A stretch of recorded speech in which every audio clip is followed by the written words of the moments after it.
Hi everyone, welcome to your channel control C control B.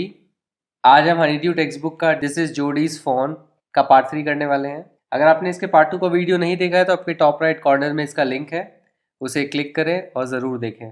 Before we start, अगर आपने हमारे channel को subscribe नहीं किया है तो प्लीज़ सब्सक्राइब करें और हमें सपोर्ट करें। सो पार्ट 2 में हमने देखा था कि जोडी जंगल में जाता है ताकि वो फ़ोन को ढूंढ सके एंड वो एक क्लियरिंग के पास पहुंचता है, खुली जगह में पहुंचता है फॉरेस्ट के।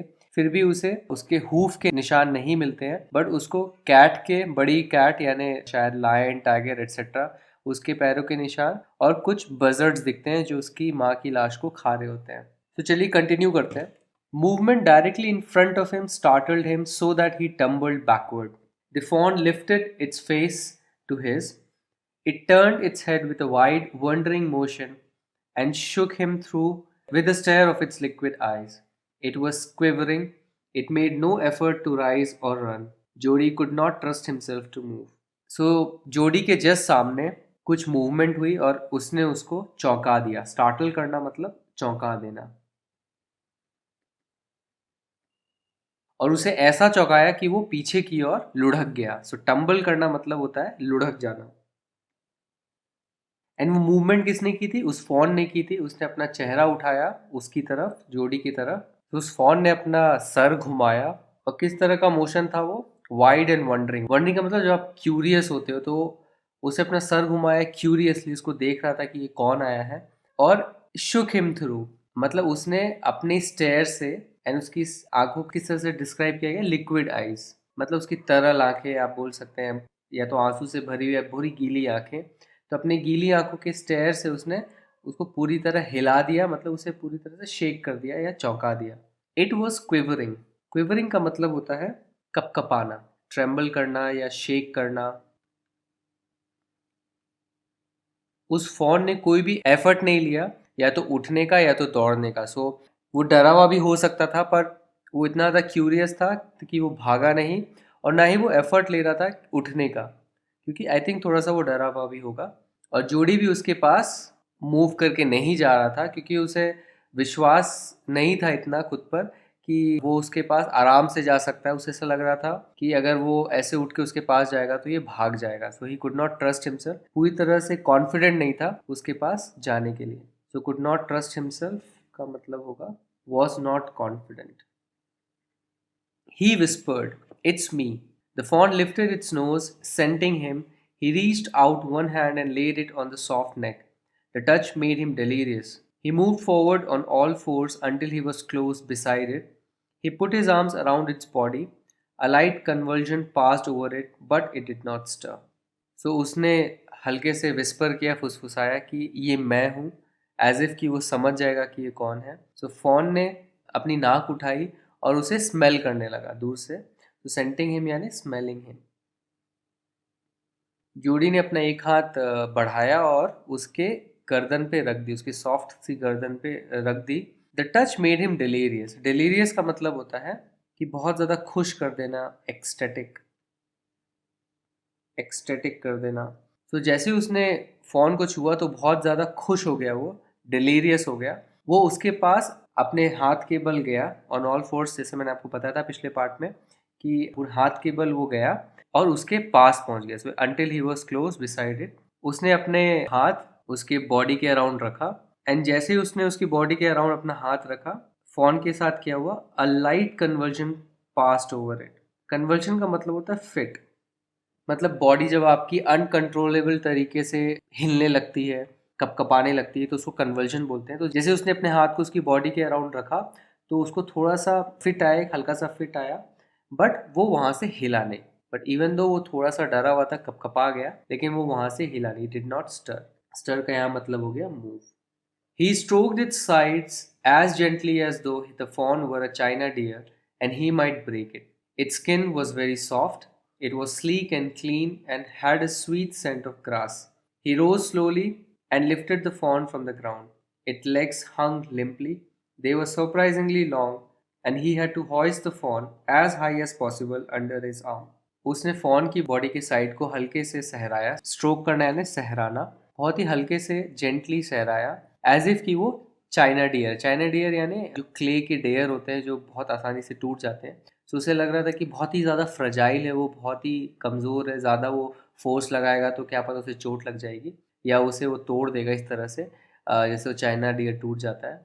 तो उसने बहुत जेंटली उसको स्ट्रोक किया। उसकी स्किन बहुत सॉफ्ट थी एंड वो बहुत स्लीक था। स्लीक का मतलब होता है कि वो बहुत ही स्मूथ था और शाइनी था, स्मूथ एंड शाइनी। सो उसकी जो फर थी वो बहुत ही स्मूथ थी, शाइनी थी एंड बहुत ही साफ था वो। और उसके बॉडी से घास की बहुत ही सुंदर खुशबू आ रही थी, स्वीट सेंट ऑफ ग्रास। वो धीरे से उठा और उस फॉन को, उस हिरन के बच्चे को उसने उठाया ग्राउंड से। इट्स लेग्स हंग लिम्पली, तो उसके जो पैर हैं वो बेजान तरीके से लटक रहे थे, जैसे उनमें बिल्कुल भी जान ना हो, इस तरह से लटक रहे थे। सो लिम्पली का मतलब होता है बेजान, बेजान से। वो सरप्राइजिंगली लॉन्ग थे, काफ़ी लंबे थे, जितना वो जोड़ी एक्सपेक्ट नहीं कर रहा था। एंड इसीलिए उसे फ़ोन को जितना ऊंचा हो सके अपने हाथों में उतना ऊंचा उठाना पड़ रहा था। हॉइस्ट करना यानी रेज करना या उठाना। He was afraid that it might kick and bleed at sight and smell of its mother. He skirted the clearing and pushed his way into the thicket. It was difficult to fight through with his burden. The fawn's legs caught in the bushes and he could not lift his own with freedom. He tried to shield its face from prickling vines. Its head popped with his stride. His heart thumped with the marvel of its acceptance of him. He reached the trail and walked as fast as he could until he came to the intersection with the road home. He stopped to rest and set the fawn down on its dangling legs. It wavered on them. It looked at him and bleated. So उसे ये डर था कि वो उसे kick मारेगा या चिल्लाएगा। ब्लीट करना यानी क्राई, क्राइंग साउंड निकालना। सो ब्लीट इज अ क्राइंग साउंड। तो या तो उसे किक मारेगा या तो चिल्लाएगा। अपनी माँ को देख के, उसकी माँ की जो डेड बॉडी पड़ी है क्लियरिंग पे, उसे देख के या उसे सूंघ के वो चिल्लाने लगेगा और किक मारने लगेगा। इसीलिए उसने क्या किया, ही स्कर्टेड द क्लियरिंग। स्कर्टेड यानी गो अराउंड। सो वो क्लियरिंग के थ्रू नहीं गया, उसने क्या किया, क्लियरिंग के किनारे किनारे उसके गोल घूम के वो जाने लगा। एंड ऐसा करने की वजह से क्या हुआ, he had to push his way into the thicket. So thicket का मतलब होता है घनी झाड़ियां। सो घनी झाड़ियों के थ्रू उसको अपना रास्ता बनाना पड़ा। सो उसे पुश करके घनी झाड़ियों के थ्रू जाना पड़ा। एंड उसके लिए काफ़ी डिफिकल्ट हो रहा था ये, difficult to fight through. Fight through यानी उस घनी झाड़ियों के बीच से निकलना काफ़ी डिफिकल्ट हो रहा था इस बर्डन के साथ, क्योंकि उसने अपने हाथ में फ़ोन को भी उठा के रखा था, तो उसके लिए बहुत डिफिकल्ट हो रहा था। और फ़ोन के लेग भी कभी कभी बुशेस में फंस जा रहे थे एंड वो अपना पैर भी पूरी फ्रीडम के साथ उठा नहीं पा रहा था। वो अपना फेस जो है शील्ड करने की कोशिश कर रहा था। शील्ड यानी प्रोटेक्ट। सो अपना फेस भी प्रोटेक्ट करने की कोशिश कर रहा था प्रिकलिंग वाइन से। प्रिकलिंग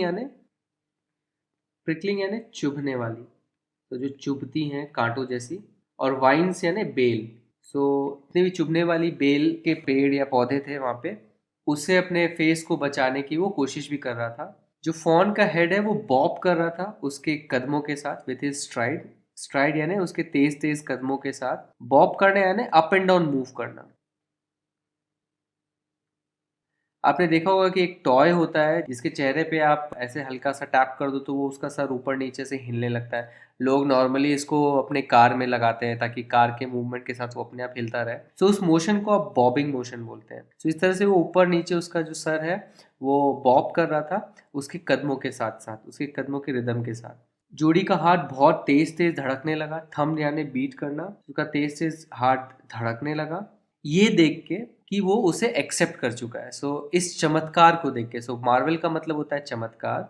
सो इस चमत्कार को देख के उसका दिल बहुत तेज धड़कने लगा कि इवन दो उसने अभी ही उठाया था फोन को, फिर भी उसने उसको एक्सेप्ट कर लिया।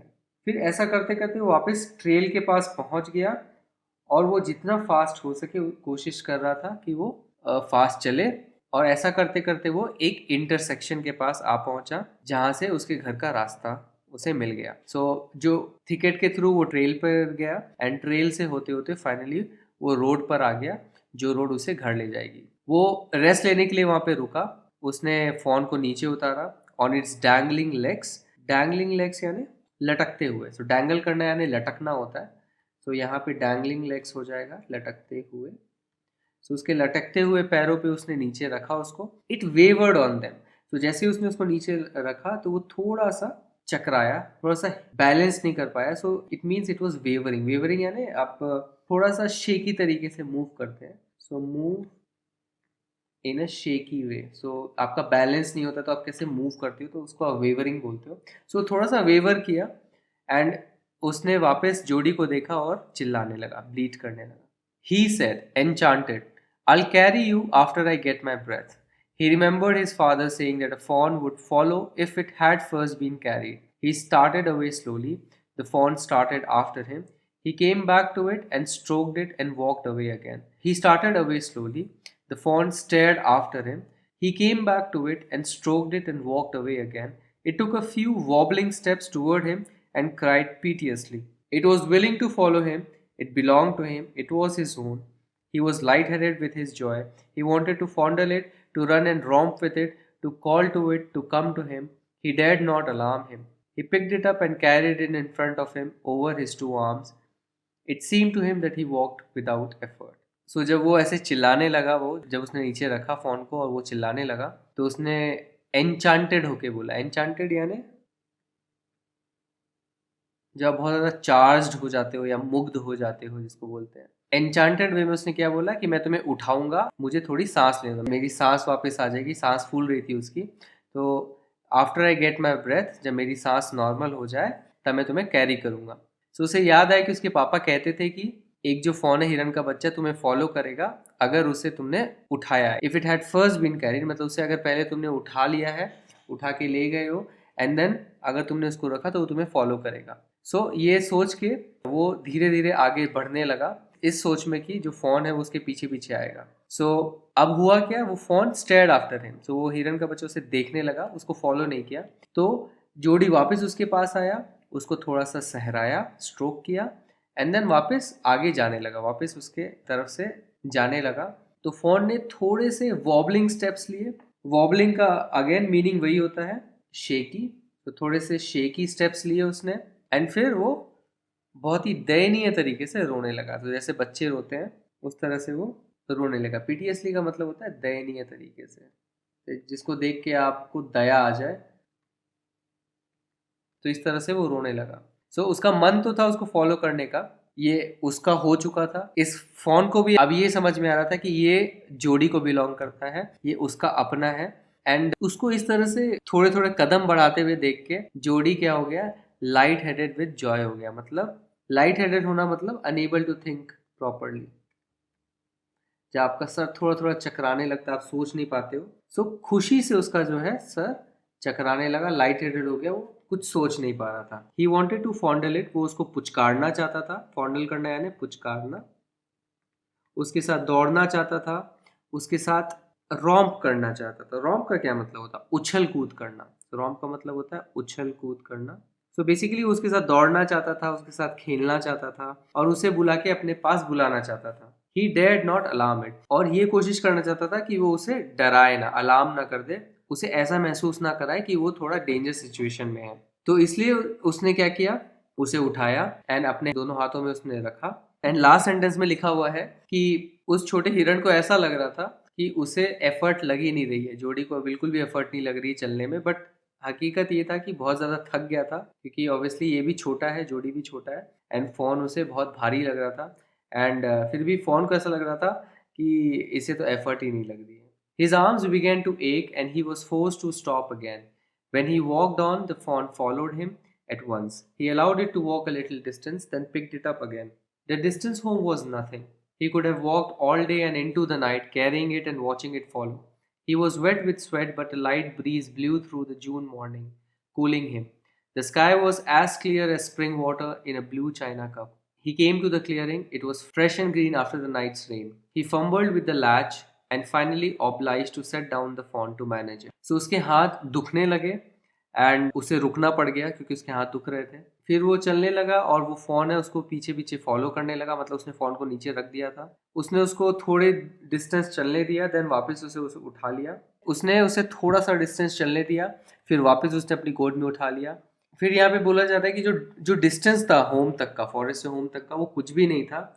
चाहे तो जोडी उसे पूरे दिन और पूरी रात अपने हाथों में उठा के चल सकता था और उसे देख सकता था अपने आप को फॉलो करते हुए, क्योंकि वो इतना ज़्यादा खुश था, इतना एक्साइटेड था, तो उसको ये जो एफर्ट लग रहा उसे फील नहीं हो रहा था।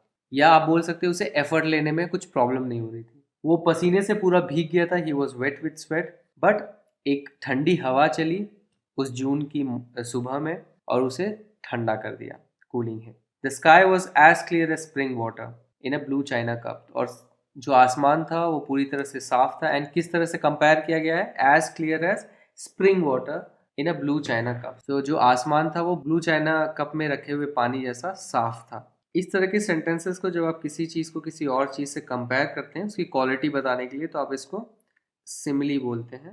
स्पेशली जब आप सेंटेंस फॉर्म करते हैं, इट वॉज लाइक दिस और it was as something as, so as clear as, तो इस तरह के सेंटेंसेस को आप सिमिली बोलते हो।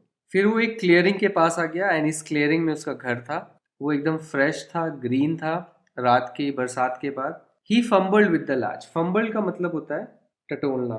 तो उसने जो कुंडी थी उसके घर की उसको टटोला, बट उससे शायद खुला नहीं, इसलिए he was finally obliged to set down the fawn. तो उससे खुल नहीं रहा था, उसने टटोला थोड़ा सा लैच को, पर उससे खुल नहीं पाया, तो उसे मजबूरी में फोन को नीचे रखना पड़ा ताकि वो लैच को मैनेज कर पाए, मतलब खोल पाए।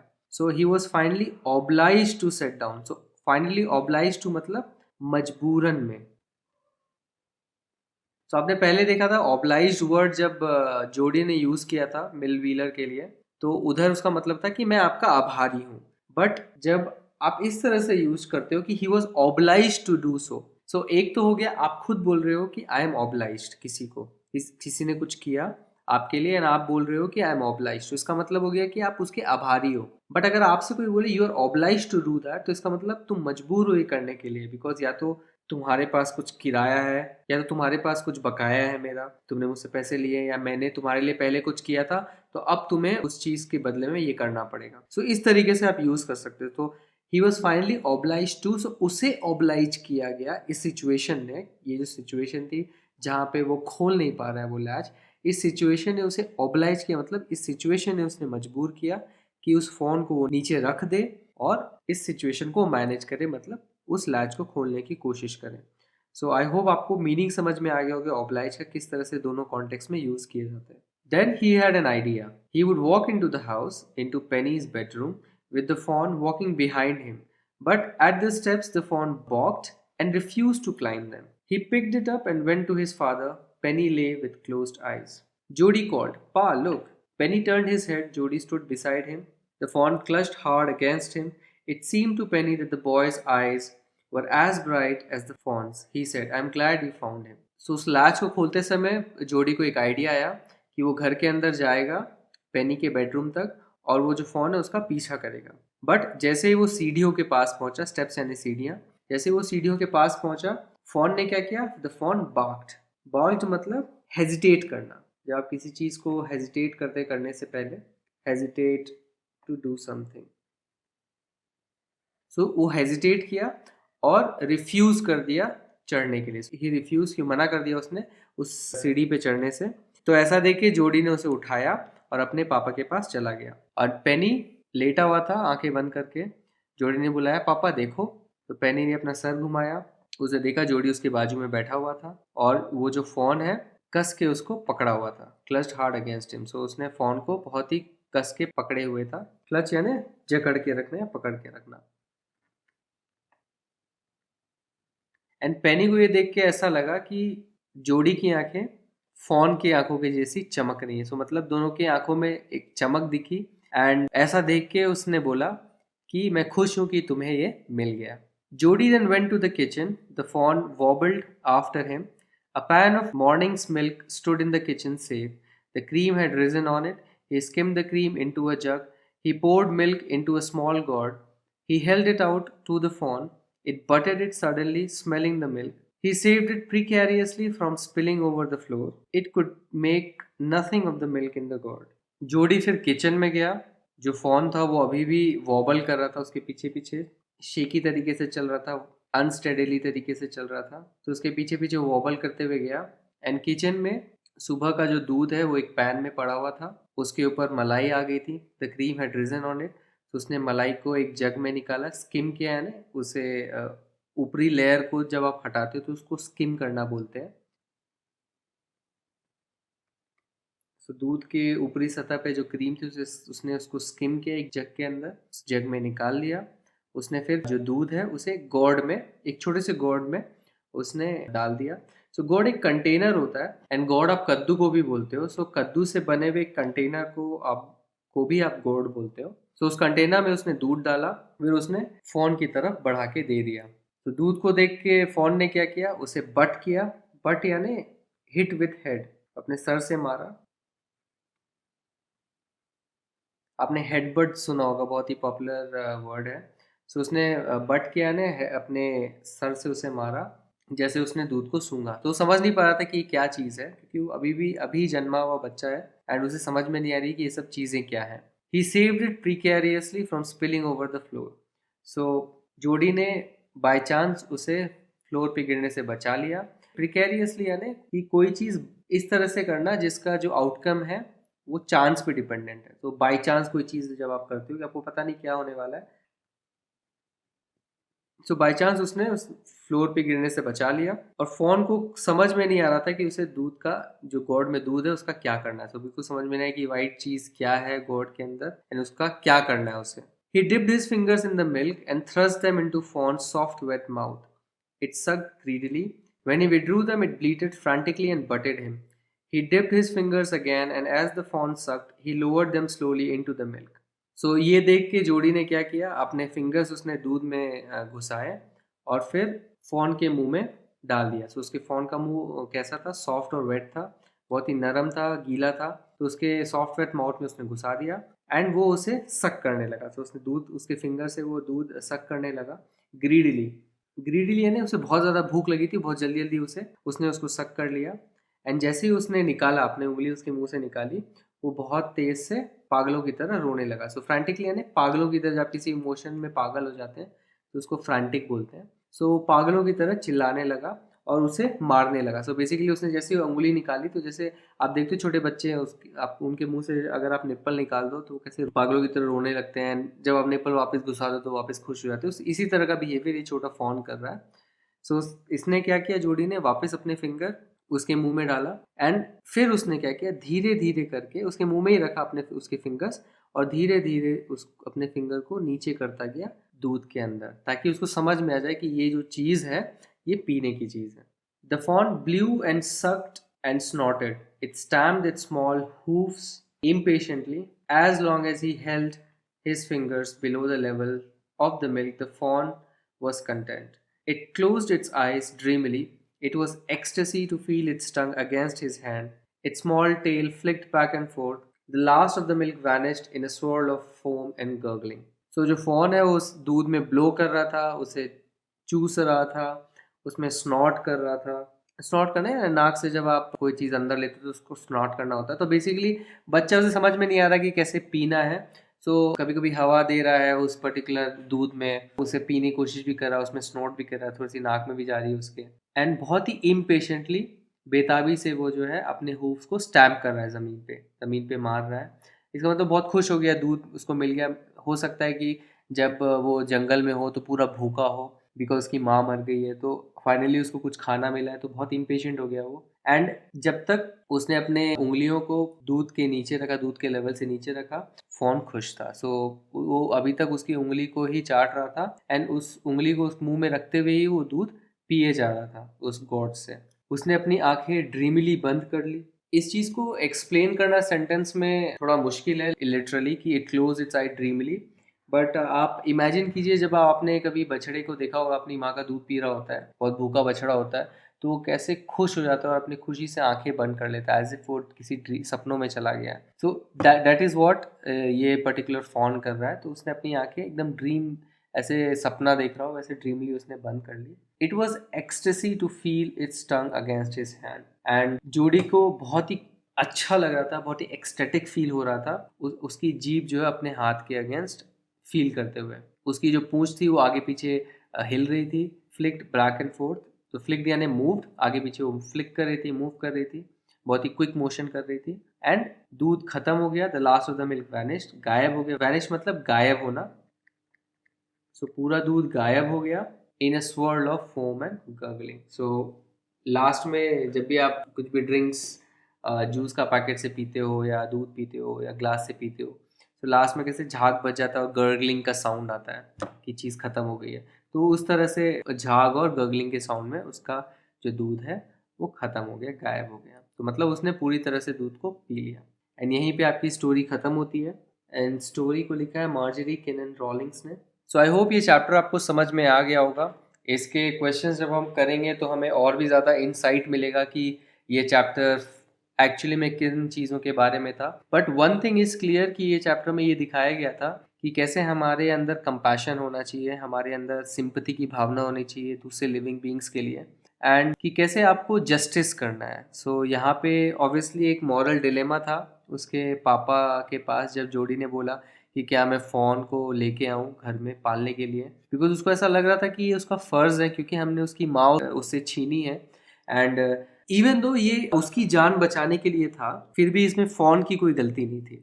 फ़ॉन को सज़ा नहीं मिलनी चाहिए इस चीज़ की वजह से, तो इसलिए उसको ऐसा फ़र्ज़ भी हुआ, एंड उसको ऐसा ड्यूटी फील हुआ कि यही सही चीज़ है, ऐसी यही जस्टिस है, एंड उसको फ़ॉन को लाना चाहिए पालने के लिए। तो इस तरह से हमें दिखाया जाता है कि कैसे हमें ग्रेटफुल होना चाहिए चीज़ों के लिए।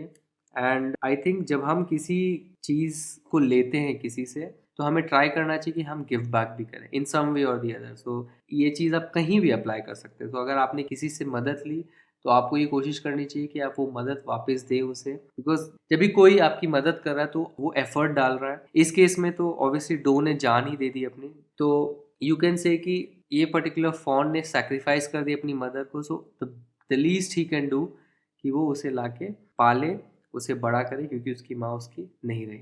ओके, चलिए कॉम्प्रिहेंशन चेक से क्वेश्चन करते हैं। Question 1, how did Jody bring the fawn back home? तो जोडी ने फॉन को घर वापस कैसे लाया? एक्चुअली इस क्वेश्चन का आंसर काफ़ी बड़ा हो सकता है। इन वन लाइन अगर हमें लिखना है तो Jody carried the fawn in his arms back to his home. तो जोडी ने फ़ोन को कैरी किया अपने हाथों में और इस तरह से वो घर वापस लेके आया। बट अगर आप उसको डिटेल में जाना चाहते हैं, निटी-ग्रिटीज़ में, तो आप लिख सकते हैं कि पार्टली उसने अपने हाथों में कैरी करके लाया, पार्टली उसने ट्राई किया कि वो उसको फॉलो करे, एंड इस तरह से वो घर पहुंचे। Question 2, Jody was filled with emotion after he found the phone. Can you find at least 3 words और phrases which show how he felt? So आपको उन इमोशंस वाले वर्ड को ढूंढना है अपने टेक्स्ट में से जिससे एक्सप्रेस किया गया था कि कैसा फील कर रहा है जोडी फोन से मिलके। जब उसने फोन से मिला, वो फोन को खोज लिया उसने, उसको कैसा फील हो रहा था। सो बहुत सारे वर्ड्स यूज किए। फॉर एग्जांपल डिलीरियस, डिलीरियस का मतलब मैंने आपको समझाया था, enchanted, light headed with joy, heart thumped. तो इस तरह के एक्सप्रेशन से जिससे उसके इमोशंस के बारे में बताया जा रहा है। Question 3, how did the deer drink milk from the gourd? So deer ने कैसे दूध पिया गॉड में से? सो आपको पूरा एक्सप्लेन करना पड़ेगा यहाँ पे, कैसे उसने उंगली दी एंड उंगली को नीचे किया दूध में ताकि वो दूध को पी सके। So deer was unable to drink directly from the gourd. So deer जो है पी नहीं पा रहा था डायरेक्टली गॉड में से दूध को। Jody put some milk on his fingers, gave the deer to suck on it, and he gently lowered it into the gourd. Then it blew, sucked and snorted while drinking milk from the gourd. तो इस तरह से उसने दूध को पी लिया। Question 4, why didn't the fawn follow Jody up the steps as he had thought it would? तो फॉन ने क्यों नहीं फॉलो किया जोडी को स्टेप्स पे, सीढ़ियों पर, जैसा कि उसने सोचा था? सो ऑब्वियसली ऐसा कोई डायरेक्ट आंसर आपके टेक्स्ट में नहीं दिया गया है, बट ऑब्वियसली आपको जिस तरह के एक्शंस दिख रहे थे फॉन के, एंड आपको अपनी थोड़ी अंडरस्टैंडिंग लगानी है और आपको इस क्वेश्चन का आंसर देना है। सो ऑब्वियसली क्यों नहीं वो चढ़ा स्टेप्स पे, तो एक चीज़ ये हो सकती थी कि वो थोड़ा सा डर गया था। सेकेंड चीज़ ये हो सकती है कि उसे समझ में नहीं आ रहा था कि उस स्टेप्स में चढ़ना कैसे है, जैसे उसको समझ में नहीं आ रहा था कि दूध कैसे पीना है। एंड थर्ड ये भी हो सकता था कि वो बहुत ज़्यादा वीक फील कर रहा था, बिकॉज आपने देखा कि घर आने से पहले भी वो जब वो कोशिश कर रहा था कि उसे उतार के उसे चलवाए, तो वो चल नहीं पा रहा था, वो थोड़ा वॉबली मोशन था, थका हुआ था। एंड जिस तरह से उसने दूध पिया उससे भी आपको अंदाज़ा लगना चाहिए कि वो भूखा पड़ा था पूरी एक रात, एंड जब भूखा था, बच्चा है तो पूरा वीक हो गया होगा भूख के कारण। तो इन सब रीजंस की वजह से वो चढ़ नहीं पा रहा होगा। सो इस तरह से आपको आंसर फ्रेम करना है। सो एक सैम्पल आंसर मैंने आपके लिए लिखा है। The fawn didn't follow Jody up the steps as he had thought it would because it was very young and weak. क्योंकि वो बहुत यंग था और बहुत ही वीक था। it didn't know how to climb the steps. उसे पता नहीं था कि स्टेप्स कैसे क्लाइंब करें. The house would have been a strange the house would have been a strange place for a fawn just out of forest. और एक और रीज़न ये भी हो सकता है कि जो हाउस है, ये जो घर है, उसके लिए एक स्ट्रेंज प्लेस है, बहुत ही अजीब जगह है, क्योंकि वो अभी भी फॉरेस्ट से निकल के आया है. सो अब ज़्यादा समय का है नहीं, वो बहुत ही यंग है, पूरी ज़िंदगी उसने अभी तक फॉरेस्ट में बिताई है, उसने कभी हाउस देखा नहीं है, और इसीलिए हाउस उसके लिए बहुत ही अजीब सी जगह, उसे पता नहीं वहाँ पे कैसे कहाँ कैसे जाया जाता है, एंड उसके लिए ये सब चीज़ें नहीं है, इसलिए वो चढ़ नहीं पाया. सो इस तरह से रीजंस आप फॉर्मुलेट करके इस क्वेश्चन का आंसर दे सकते हैं. Thanks for watching this video. अगर ये वीडियो आपको पसंद आए तो इस वीडियो को एक लाइक दीजिए, अपने comments and feedbacks comment section में लिखिए, एंड हमारे चैनल को सब्सक्राइब कीजिए. आप हमारे चैनल को सब्सक्राइब इस गोल लोगो पे क्लिक करके सब्सक्राइब बटन दबा के कर सकते हैं. अब आप हमें इंस्टाग्राम और फेसबुक पर भी फॉलो कर सकते हैं, हमारी आईडी आपकी स्क्रीन पर है. इस चैप्टर के क्वेश्चन एंड आंसर्स के वीडियोस के लिए स्टे ट्यून्ड. Bye bye.